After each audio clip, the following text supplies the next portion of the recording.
టీడీపీలో ఉన్న మేధావుల మాదిరిగా బీకామ్లో నేను ఫిజిక్స్ చదవను. డిగ్రీ నేను అసంపూర్తిగా విడిచిపెట్టేశాను. ఏ గ్రూప్ సార్?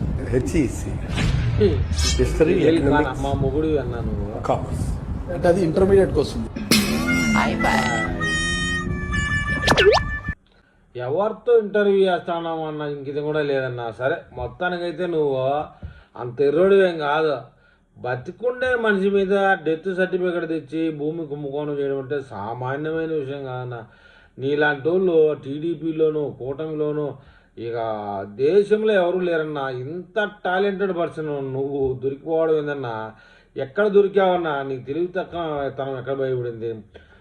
పార్టీ మునిగిపోయినప్పుడు నుంచి సైలెంట్గానే ఉండవు. నువ్వు బయటికి రాలా, మైకుల ముందర పెద్దగా మాట్లాడిందిలే. ఎట్ట పట్టుకున్నారన్నా నేను ఈ ప్రభుత్వం? అర్థం కాలేదు ఈ స్కామ్ విషయంలో. ఎక్కడ పొరపాటు జరిగింది? ఇంత తెలివి పెట్టుకొని, ఇంత టాలెంట్ పెట్టుకొని నువ్వు దొరకడం అంటే మొత్తానికి ఇది చాలా ఇదన్నా. ఆ పోలీసుడు ఎవడో కానీ చాలా గ్రేట్ అన్న. మొత్తానికి నీ విషయంలో రాబోయే వారం 10 రోజుల్లో జగన్మోహన్ రెడ్డి గారు వచ్చి 72 ఏళ్ళ ముసలోడు ఏదో చేశాడు, మనిషినేమి చంపలేదు కదా, కేవలం డెత్ సర్టిఫికెటే క్రెడిట్ చేసి పుట్టించాడు కదా, అంతేగాని మనిషిని చంపలేదు కదా అని చెప్పి అంటాడని చెప్పేసి ప్రజలు ఆలోచన చేస్తుంటారన్న. మొత్తానికి జగన్మోహన్ రెడ్డి గారు ఆ విధంగా వచ్చి నీ విషయంలో కానీ అంటే నువ్వు గ్రేట్ అన్న.